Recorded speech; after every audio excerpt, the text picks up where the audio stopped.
if you ever find yourself stuck in the middle of the sea, I'll be the one to guide you. And if you ever find yourself stuck in the dark and you can't see, I'll be the light to guide you. Oh, find out what we're made of when we are called to help our friends in need. You can count on me like 1, 2, 3, I'll be there.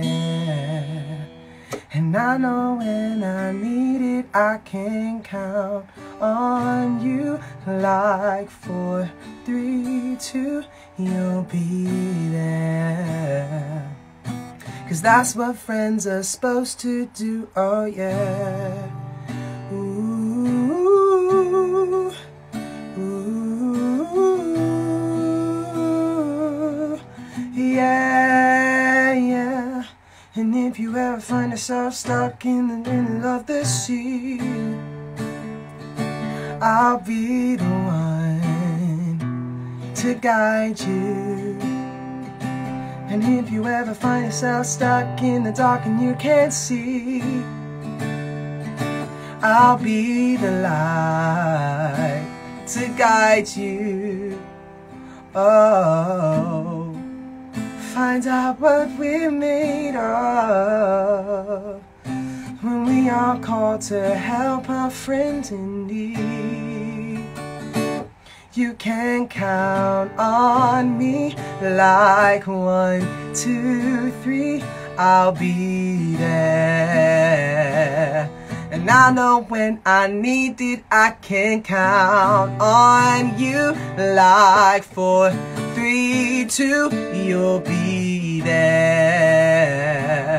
'Cause that's what friends are supposed to do, oh yeah. Ooh, ooh, yeah, yeah. And if you ever find yourself stuck facing inequality, there's someone to guide you. And if you ever find yourself stuck in an insecurity, there'll be a light to guide you. Oh, find out what you're made of when we are called to help all those in need.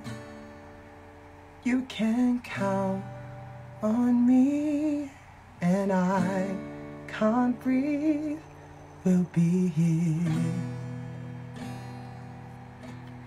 every Wednesday at 6 p.m. You can count, alright, on IG Live, we'll be here,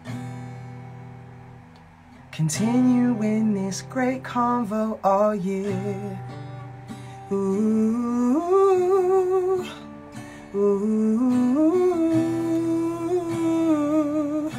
continuing this great convo all year. Ooh, ooh, 'cause that's what friends are supposed to do, oh yeah. Hello everybody, and welcome to I Can't Breathe, the show where air is free, see the change, be the change. And today we have a brand new guest on today's show. So if you weren't here last week, we started our new sort of mini series called What is the Goal? And the whole purpose behind it was figuring out what is the goal behind Black Lives Matter, what is the goal behind all different movements who are moving towards equality. What is the goal? Is this goal attainable? And how do we get towards this goal? Now, I explained last week, but I'll explain a little bit before we get our first guest in, that I called this "What is the Goal?" because I really wanted to reiterate and re-emphasize the fact that this is a goal. Equality is a goal. It's not a dream. It's not an ideal, because dreams and ideals can just remain dreams and ideals, but goals are there to be achieved. Goals are there to be sought after, and goals are there to be reached. So the reason why I asked what is the goal is because it means what can we practically do to make sure that equality becomes a reality. Because right now equality seems like a fantasy. Equality seems like something that we all want, but we don't know how to achieve it. And so I always want everyone watching, whether you're watching on the YouTube channel or watching live or watching it on the Instagram feed after, I always want you to walk away with something that you can do this week that is going to be practical in heading towards the goal, which is equality for everybody. Everybody. That's the key thing, equality for everybody. But enough jibber jabber on my end. I'm going to invite our first guest, really, or our second guest to this series. Really excited to have her on. And yeah, I actually can't wait to hear what she said, because I actually haven't had many conversations with her about this sort of topic, which means that a lot of what she's going to say is going to be very new to me as well. And I just love this kind of conversation because it's honest, it's free-flowing. And if you're watching right now in the chat, then feel free to write down any questions in the chat that you would like to ask me or the guest. Or if you want it to be anonymous, then there's a question box down below and you can put your questions in there, and I will not read out your username if you would like it to be anonymous. But without further ado, let's invite our guest, Miss Jessie. I see you've requested. Let me invite you in right now. Awesome. And remember, everybody, this is a free-flowing conversation, so feel free to write down any questions that you have. Yeah, because this isn't just a conversation between me and Jessie. This is a conversation between me and Jessie and you guys. Hi, Jessie. How you doing? Hello. How you doing? You're right. I am doing well, thank you. Very good. Sick. This by the way is most of the audience on this are students of Young and Talented, which is a theatre school that I went to, if you didn't know, and other people went to that, you know, like Joseph and stuff like that, and so most of the people watching or who will watch later on the YouTube channel will be of that sort of demographic, will be young and aspiring to be actors. So yeah, so I'm really really glad to have you on, and especially you talking with young people, because that's what you do, don't you? You work with young people, don't you? Absolutely. So I have been doing a year's internship with Emmanuel Community Church in Walthamstow, so working with youth, children's schools, assemblies and clubs and things like that. So yeah, I have been working with young people a lot. Sick. And for those watching who do not know you, could you tell us a little bit more about yourself? Of course. So my name is Jessie. I am 18, 19 in under 2 weeks, which is cool. Yeah. So obviously I've been working with young people, but one of my aspirations is to be a teacher, to be a music teacher. So I will be studying music in September. Yeah. Oh, sick. What are you studying? University of Surrey. Oh, brilliant. Is how are the music facilities there? Are they really good or? Great. Especially for me, I'm more interested in composition than performance. I don't mind performance, but I prefer the background, the backstage, if you will, to the show. Yeah. And if you weren't already aware, Jessie is a phenomenal pianist. I've had the pleasure of playing with her on several occasions, but yeah, she is really brilliant. So I think we should just get straight into the questions. So my first question for you is, are you a person, I think I already know the answer to this question, but I'm going to answer it anyway. Are you a person who likes to set goals? And if you are, then why do you set goals? Right. What do you think I am? Um, I think you're a person who sets objectives. Correct. So, But like, yeah, but you kind of just go with it. 100%. I have an end goal. I always have an end goal or a target point. But within that, I'm very go with the flow. Whatever happens is going to happen. But saying that still, there's still like, whatever I do, I have a desired outcome. Like, if I do this, I want this to happen, not just see what, like, I don't know, I don't care. I do care. Yeah. So, could you give me like an example of an end goal that you have? Absolutely. So, do you know, I'll take my internship as an example. So when I started in September last year, my end goal was to have completed a year of intern successfully, to have impacted lives around me, to work within the wider team, to be a force for good and not an annoyance or a hindrance to other people. And I would say within that, it's been very up and down, very go with the flow. I mean, Auntie Rona showed up back in March, so you know that not a few things. Yeah. But 100%, my end goal was still there. So everything I was doing was working towards that. So me showing up on time, me coming to meetings, me planning, doing events. That was all so that I could say at the end, you know what? I think I did do a successful year. Yeah. Yeah. So like thinking practically, when you move like, so when you set an end goal, but then you sort of see what happens to sort of achieve that end goal, how do you know that you've achieved it at the end? So when I write down my goals, I will put something random, but something very specific. So, for example, with my internship, I put the overarching thing of I want to have done a successful year, but I'll put that means I want to have completed this many events, or I've wanted to got feedback from this many people and growth and proven that I've been able to move on from feedback and then get evidence that actually this was an issue. Now it's not an issue. Do you know what I mean? So I think for a lot of people, knowing when you've met a goal is hard. Yeah. Especially if it's not something that is like you can measure with numbers. Like if it's like a graph, like either you get over the bar or you don't. But with life, you kind of gotta make your mind up for yourself how you feel that you've done at something and evaluate your efforts really. Yeah. I totally agree. It's a thing where the reason why I ask is because like I know that like some people set very short-term goals and they know what they want to do like now, but they have absolutely no idea about what they want to achieve at the end. And then there are people who are kind of the opposite to that. But so I do have a question regarding that. Why? So let's take the internship, for example, because I know that people would be very happy to just say, I'm going to do this internship, I'm going to work with kids or I'm going to work with youth, and let's just see what happens.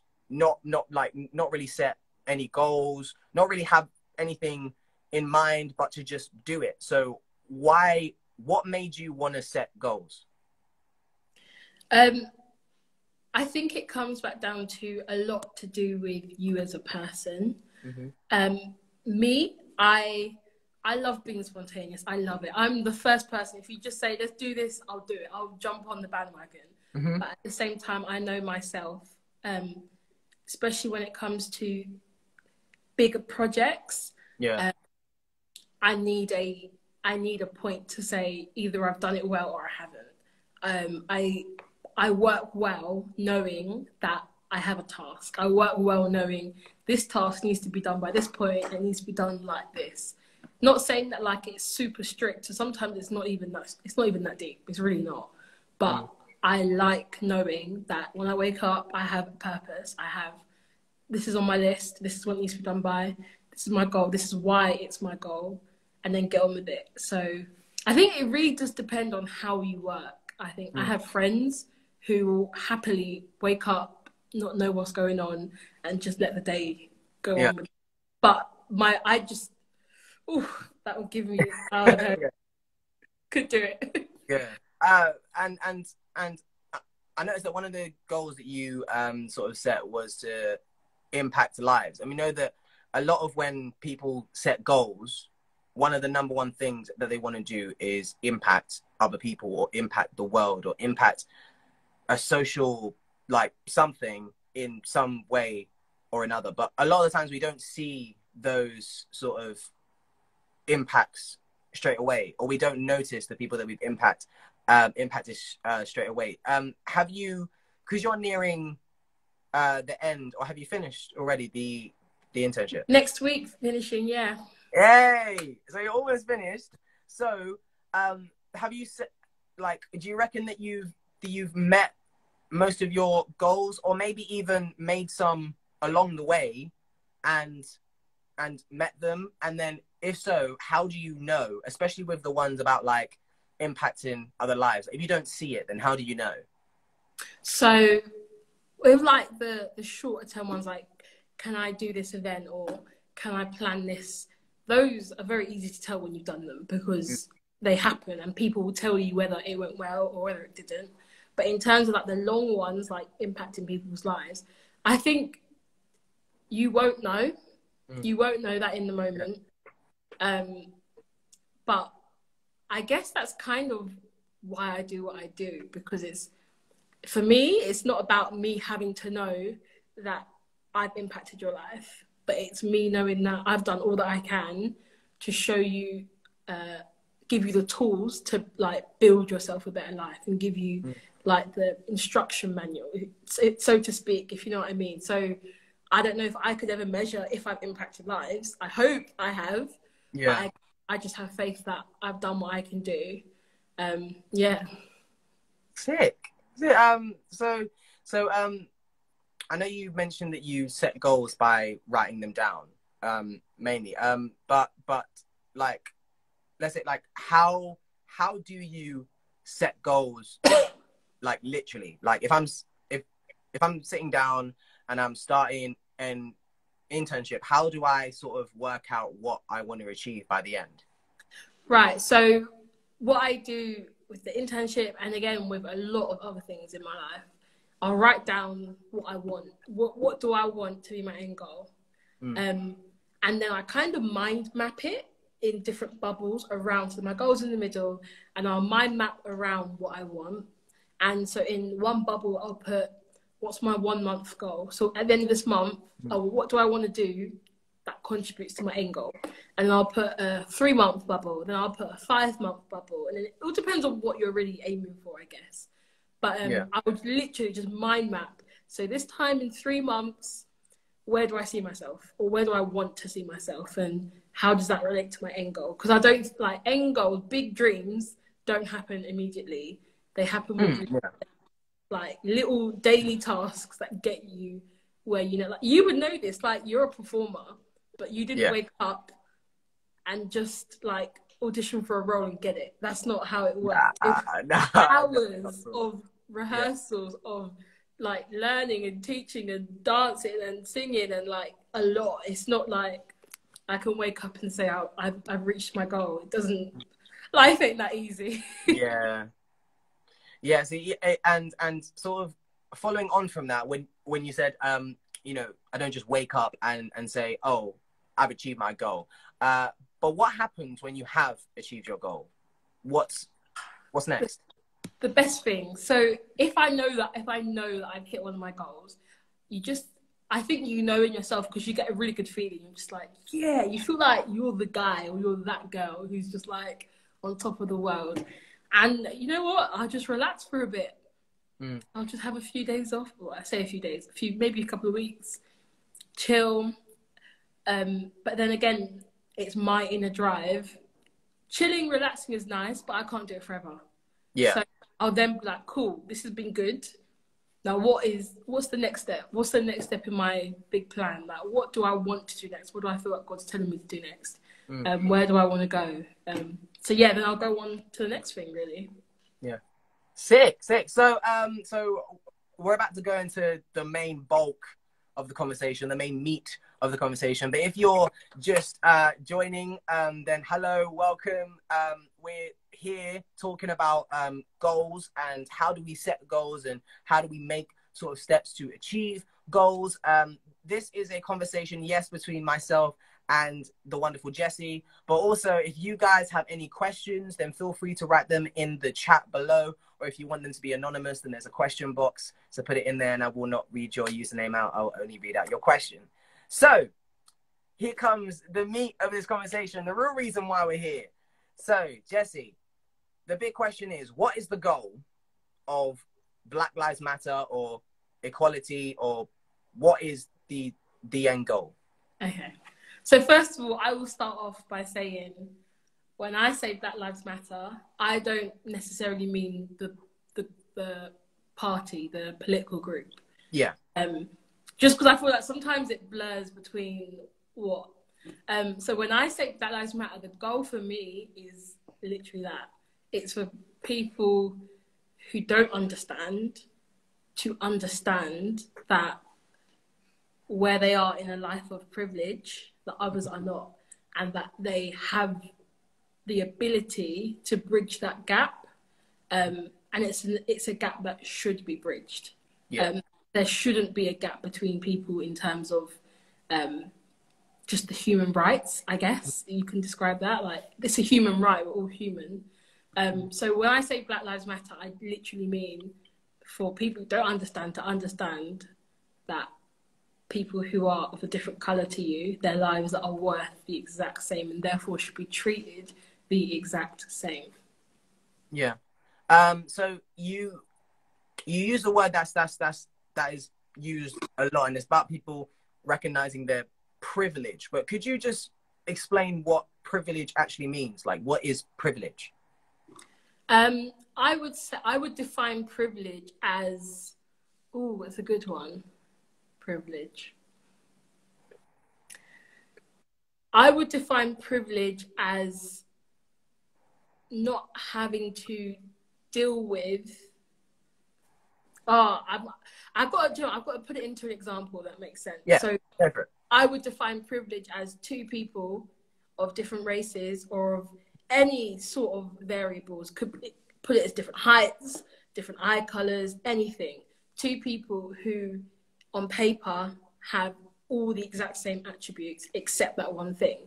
And because of that one thing, they get different opportunities in life. They have different lifestyles directly because of that one thing.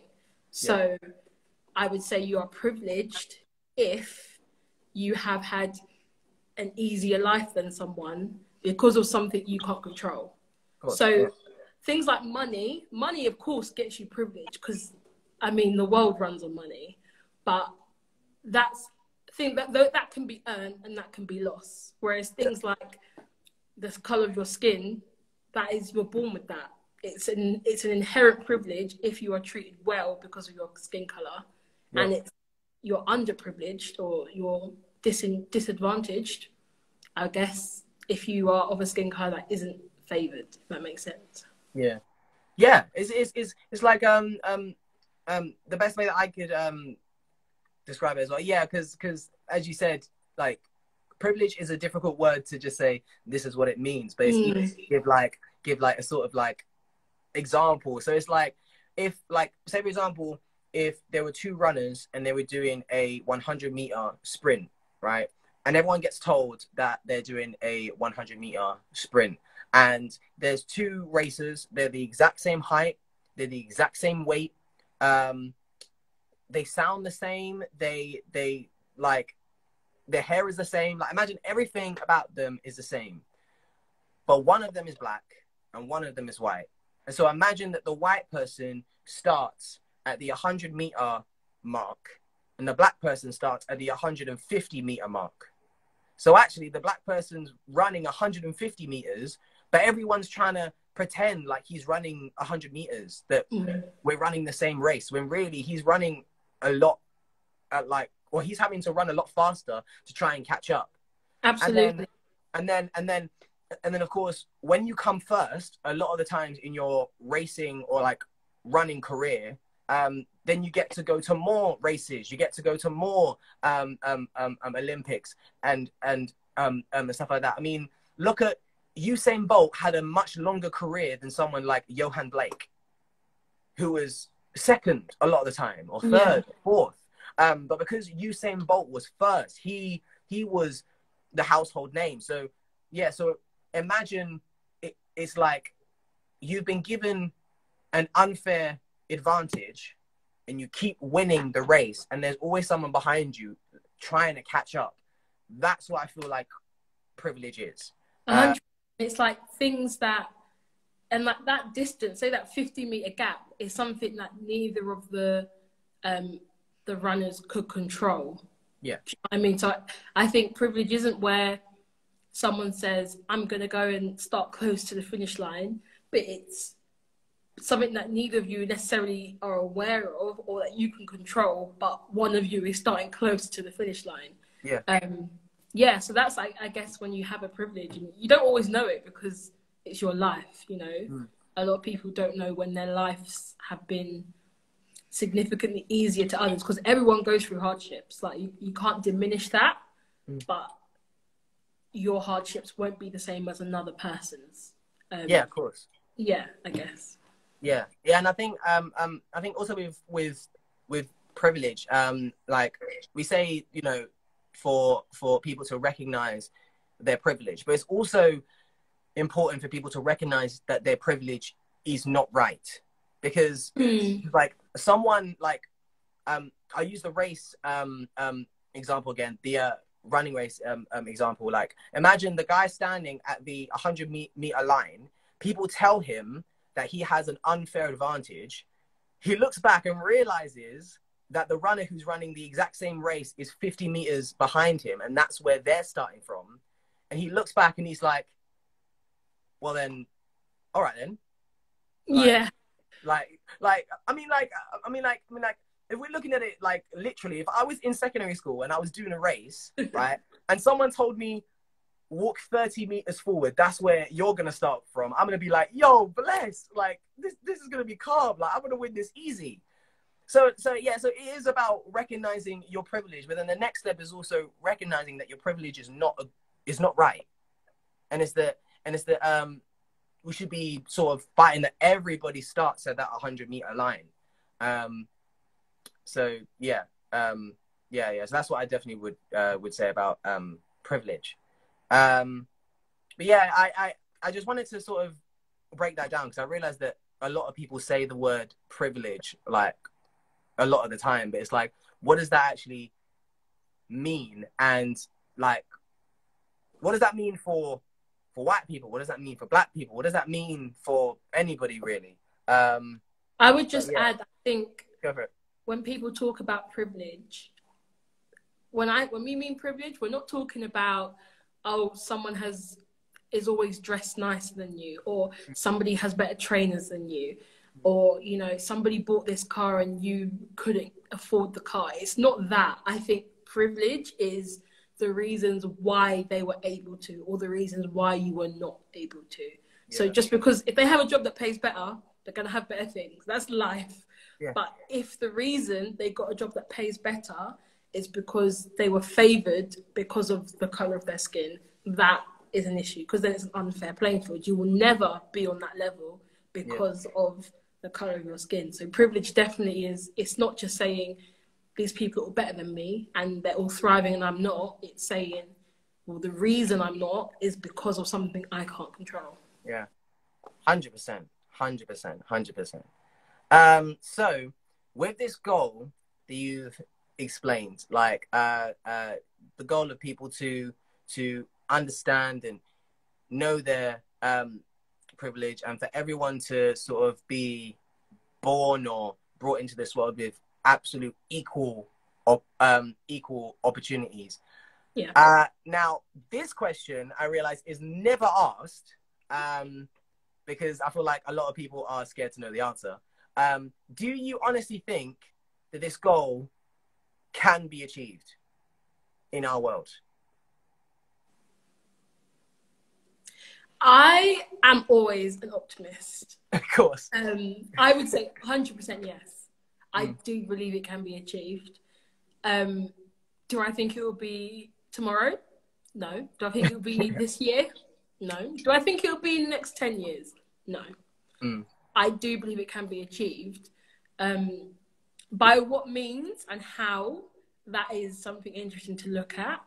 Yeah. But the goal of equality, I genuinely do think it can be achieved. We look at things like the rise of the feminist movement and radical feminism and like gender inequalities in pay.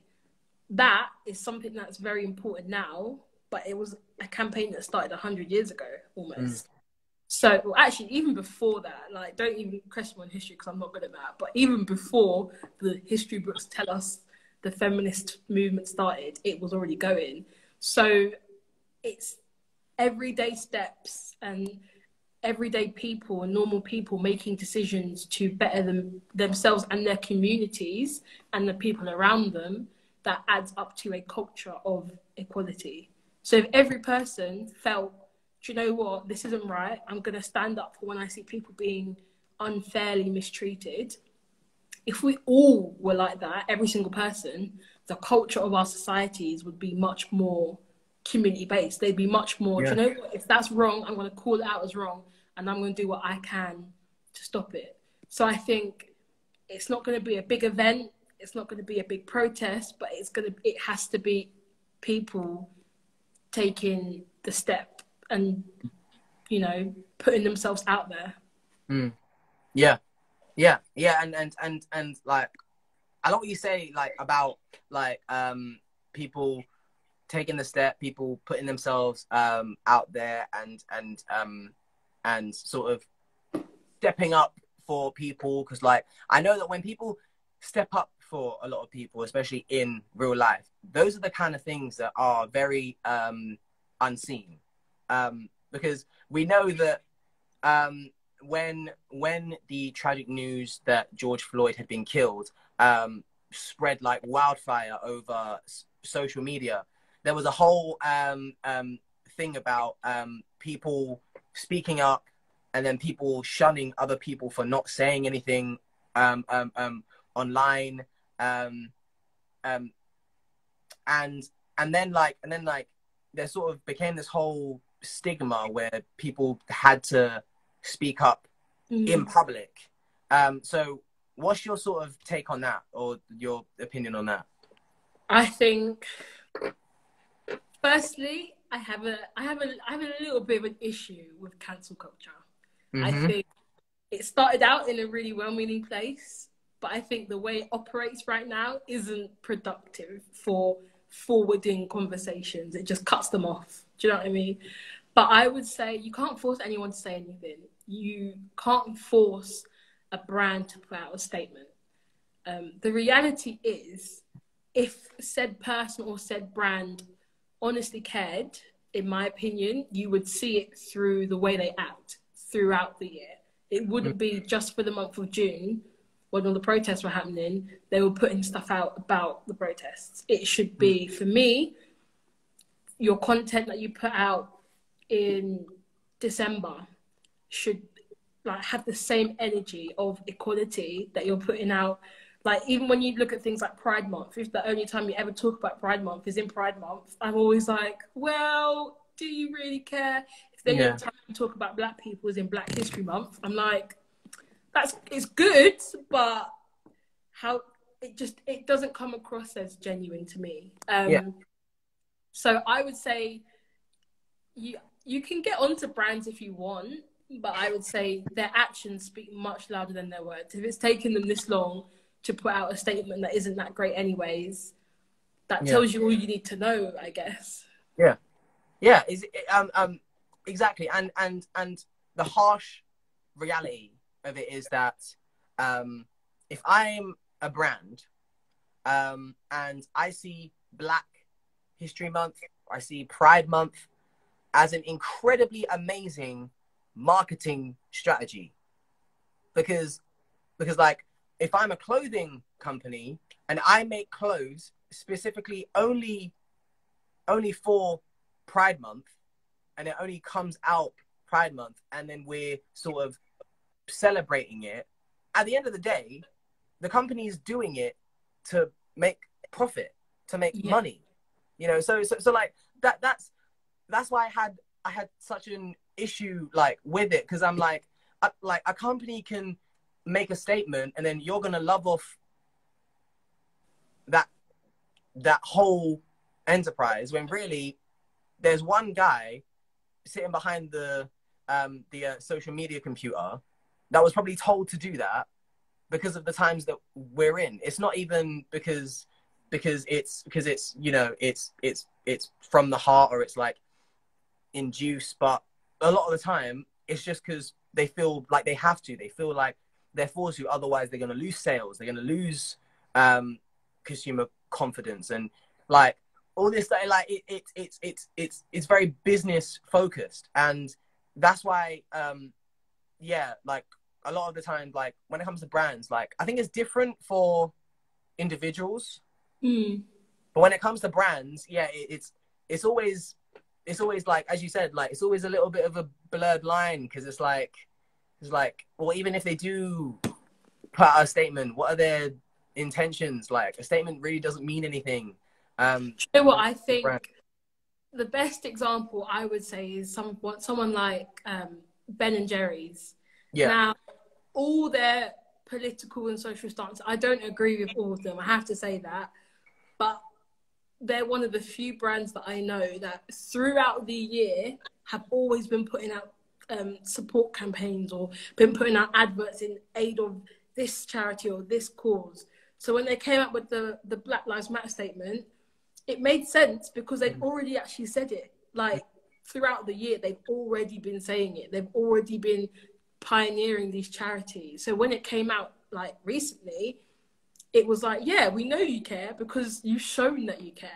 Yeah. And so I think when it comes to big brands and things like that, I just think in 2020, you should know better. And I think if you know who your audience is, and you know you have like people of minor ethnic communities who are like making up your fan base, I think you need to recognize that and recognize the disadvantages they have, and not act like they don't exist. You know what I mean? Yeah, 100% agree. So now I move on to some more practical stuff. You know, practical advice. So from your standpoint, and in what you know, what can be done now in the short term to make steps towards this goal, the goal of equality, the goal of everyone having equal opportunity? What can be done now in the short term to sort of make steps towards making this a reality? I would say focus your efforts, your attention, your energies onto finding out more about cultures that you don't know about. Again, Black Lives Matter, yes, but recognize that Black lives are all over the earth, like all over the world. So being Black and British, the difference between Black and American to being Black and African. So maybe pick a culture that you don't know much about, and go and research it, and go and find out, what do people think about the matter? What businesses can you support? Like I watched a YouTuber, actually, she's called Freddie, and she's a white girl, and she basically said, I took the time, she does fashion, by the way. She said, I took the time to find out Black businesses from the continent of Africa that I could buy clothes from, and did a clothing haul. And I think that's such a great way to raise awareness of smaller independent brands, as well as educate people and say, there's more to life than the West. There's more to life than these big fast fashion brands that are bad for the planet, you know? Local businesses, like walk down your high street and talk to the people in the shops that you go to, like, you know, talk to who's the owner and see how they started their business. I just think little things like that are great. Like, it was Black Pound Day on Saturday just gone, so the first Saturday of every month is Black Pound Day, where it's like an initiative to encourage people to spend money that they would normally spend elsewhere on an independent small Black business. And I found so many different businesses online, like people were just putting them out, and I was like, I didn't know half of these existed. So it's little things like that, just opening your eyes to your community and what is around you, I would say is the easiest thing that you can do from home. It doesn't always even cost money, you know, you've got Google. So then I then asked this question: what would you sort of call a person, or what would you say to a person who sort of isn't bothered to try and understand other people's cultures? They're not necessarily outwardly political, but they just aren't bothered to research, not bothered to try and understand. What would you say to people like that, or like what, like, who are those people? The first word that came to my head was ignorant, but I realized that's a blanket term and you can't blanket people like that. But honestly, I would say, do you know what? I think admittedly it's easier when you live in a community that is made up of different people. So when you live in an area that has high proportions of immigrant families, it's easy to get interested because you want to know where they come from, you want to know their culture. And so for people who don't live or aren't around people of a different ethnicity or of different culture, it can be hard. But I would say, honestly, Google is your best friend. If you are not bothered about it, I would say get bothered about it. Because we can't all live in our bubbles. At some point, you're going to go out of where you live and you're going to have to interact with other people. If you are looking to go to a college in a different area, if you are looking to go to university, universities are honestly the most diverse places you will ever see because there are international students flying in, people from across the country. And I think it's just a good life skill to know how to talk to people who are different than you. Whatever job you get, if you can only talk to people who are like you and who like the music you like and who dress the way you dress, you won't run. You'll find very quickly that your friendship circles will shrink. It's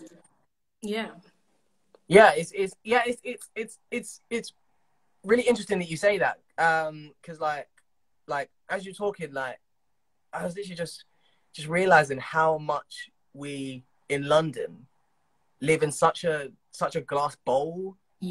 As in, like, because we're so compact, like in like one space, and also because London is a very diverse place, or most parts of London are very diverse places. Like, but then the second that you step outside of London, it's a completely different story.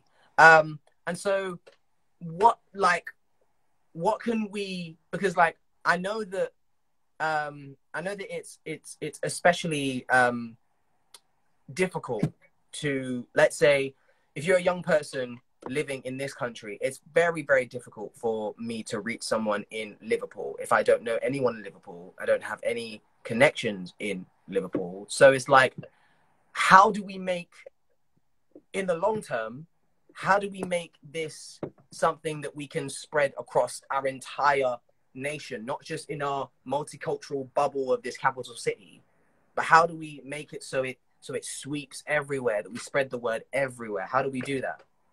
I think at the core root of all of it, it's not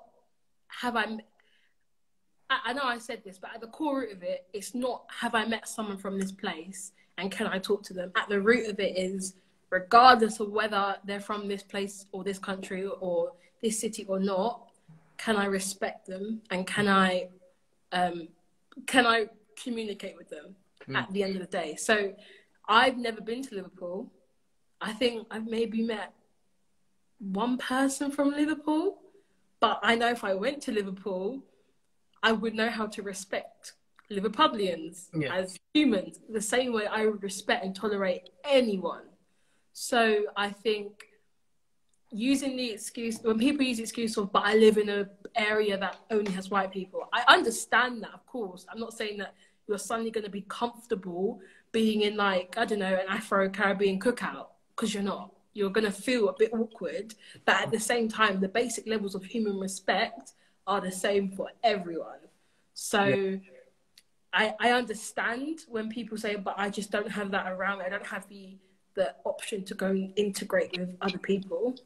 But we're all humans, and if you can talk to your friends, you can talk to someone you don't know if you have the chance to meet them. So I think it's just about understanding respect and understanding on a basic level, we're the same. We may not look the same, but we're the same. Yeah. Yeah, and I think for a lot of cases, it's also because we know, like, especially in Western culture, but as humans, like, pride is a massive thing. So it's very difficult for someone to sort of unlearn or allow themselves to be taught something that's opposite to what they've always known. Because I feel because, like, I know a lot of the time, especially young people who live because, like, I know from different experiences that they're like a white child in, like, a suburban, like, area would be perfectly happy with playing with the black neighbor, but then their parents will come out, pull that child away, and then tell them why they cannot play with that black child. And so it's something that is bred in a lot of people, and it's very difficult to tell someone that they're wrong. Yeah. And that what they believe is wrong, especially when it's coming from someone like your parents. And you know what? I would always say, telling people they're wrong is hard, and is sometimes it's just the wrong way to go about it. It's rather than going, what you did was wrong, it's saying, can we chat about why you did what you did, and can I understand where you're coming from, to then tell you, once I understand why you did what you did, to then say, but actually, have you thought about it like this? Yeah. So have you thought about, I know that you said that, the black family next to us are going to cause trouble in my life, but have you thought about, he's a boy who's in my year, we have classes together, we're around each other, we're friends, and so coming at it from a different angle rather than coming at things head on and being like, what you said was wrong, and you shouldn't have done like that, because people they close off. When people feel like you're attacking them, they get defensive. So I think it's about having young people who can speak to others, speak to their parents, speak to their family members, and say, I'm trying to understand where you come from. Like, everyone has those grandmas who are set in their ways, in their views, and will believe one thing and the day they die. But I think before it gets to a point like that, we should be able to have a conversation, just say, I'm not trying to, like, come at you, I'm just trying to understand, why do you believe what you believe? Yeah. I think it's important that you know why you believe what you believe, and they should too. So just trying to understand, like, was there something that happened in your life that now makes you act like this? Trying to get to what the root cause is, and then you can take the next step. Yeah, 100%. So we are nearing the end of our discussion. If you're still watching, it's not too late to put your questions down in the comments, but to be honest, I don't blame you if you don't have any, because I feel like Jessie is like answering everybody's questions right now. But if you do have any questions, then feel free to put them down below. We really appreciate it. So what does this goal mean? What is the goal of equality? What does it mean for future generations? Ooh, big question. Big question. What does it mean for future generations? I think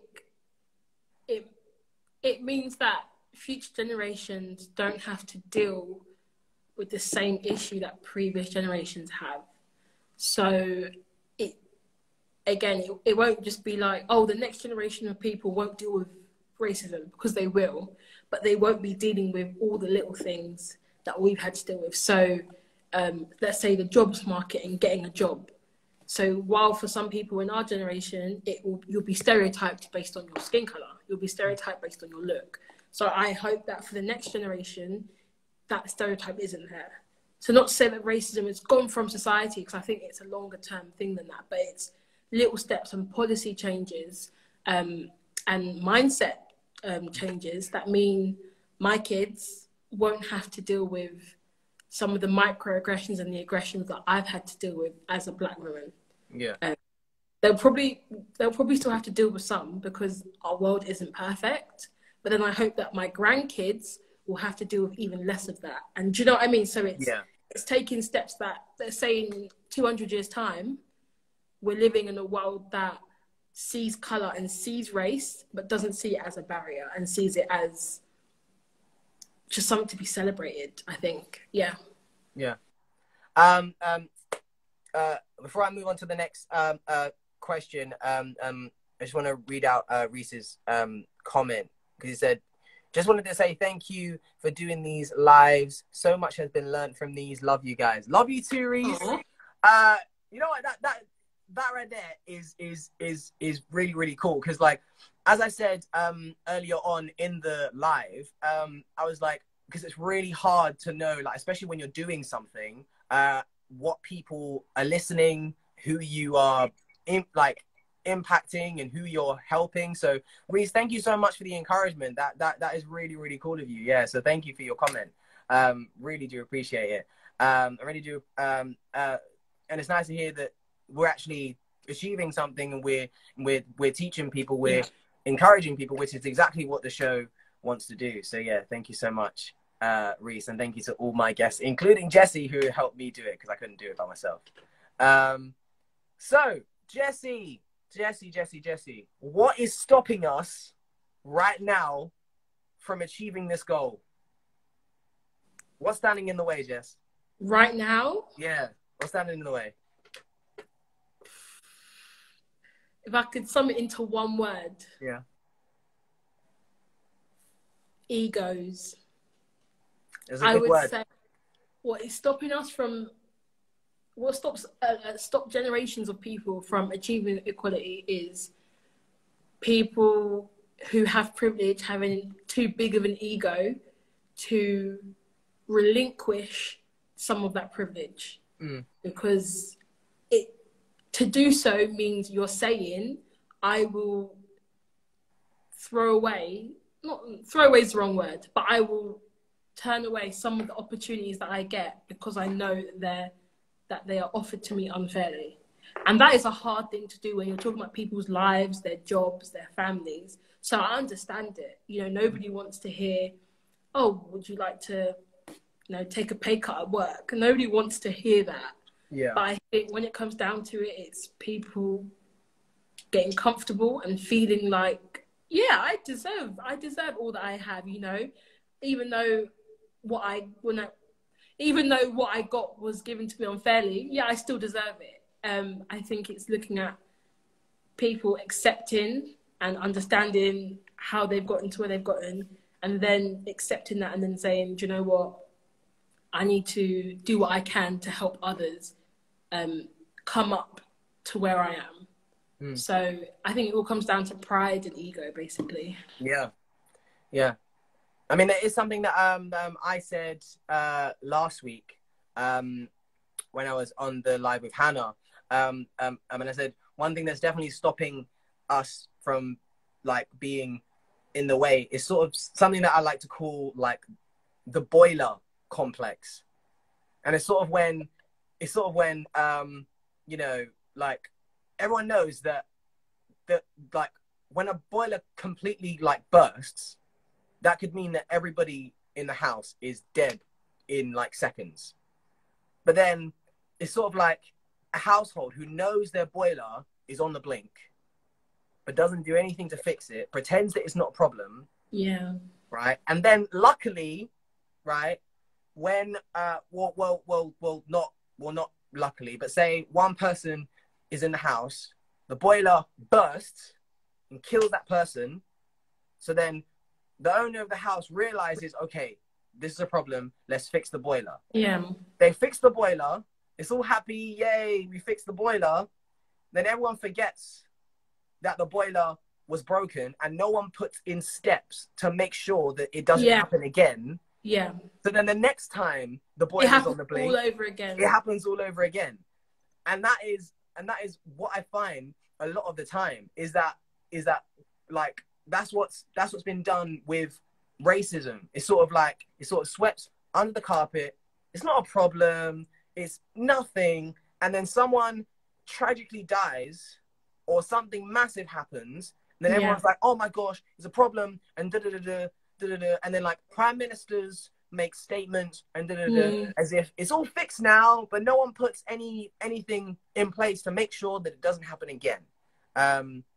I think that is definitely I think that is one of the main reasons I said, you know, this issue won't be solved in the next 20 years, because it comes down to policy changes, and those are so hard. They shouldn't be so hard, but they're so hard to get through governments, to put in policies that say we won't act like this anymore, or we can't, because they keep getting blocked. And, you know, it's a whole political thing. But you're right, like when things go wrong, like with George Floyd, like I've had so many people say, but like black men die all the time. I was like, yeah, but that shouldn't be a good thing, you know? Yeah. And people say, why are we talking about George Floyd? I was like, yes, we are, but the fact that you've acknowledged that people die all the time shouldn't be a good thing. You should be saying, do you know what? Black men die all the time. This needs to stop. Not saying, oh, you know, why is it just this one guy we're honouring? I think George Floyd is a sparking point for many countries around the world, because in the UK isn't innocent. The UK has its own fair share of atrocities and issues of brutality and discrimination within its social systems.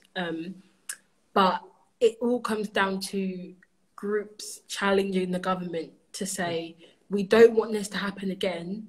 And what are you going to do about it? And we want that in writing that's going to last.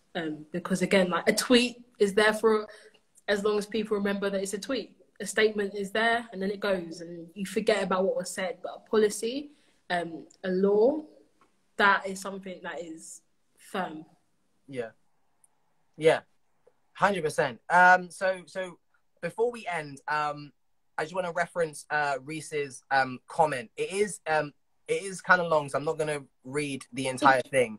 But he does explain about the discrimination or the sheer lack of diversity a lot of the time in the film, media, acting industry. How there's such a sort of, or you rarely see in leading roles a black person unless it's about blackness or about like things to do with being black. When it's not about that, then the leading roles that people look for a lot of the time are white. And I literally had this conversation with Sean when I was like, can you name a sort of like mainstream film that's fiction that stars a black person that's not a comedy or about like gang culture or drugs or like crime? It's very, very hard. Apart from Black Panther, I can't think of many other examples. There's a TV show on Netflix called Dynasty. Yeah. Which is quite good. And that doesn't have a black star. It doesn't really have a single star. But that is the only show of note that I can clearly see the black actors in this show are just as important as the white ones. Their storylines are good. Their characters are developed. And some people say that it doesn't really matter, you know, they're in the show, they should be grateful. But that's so stupid. But like representation matters, but even more than representation is giving them a character of worth. They're not the token Asian kid, they're not the token black kid, you know, they're not the like token, I don't know, anything. They are a character who's been written for, who has been thought about, who has been developed, just as any other character would be, you know? They're not the throwaway, oh, you know, we'll get that guy and he's black so people can't say we're not racist. Can't, you know? Yeah, absolutely. So this live is about to end, so thank you so much, Jess.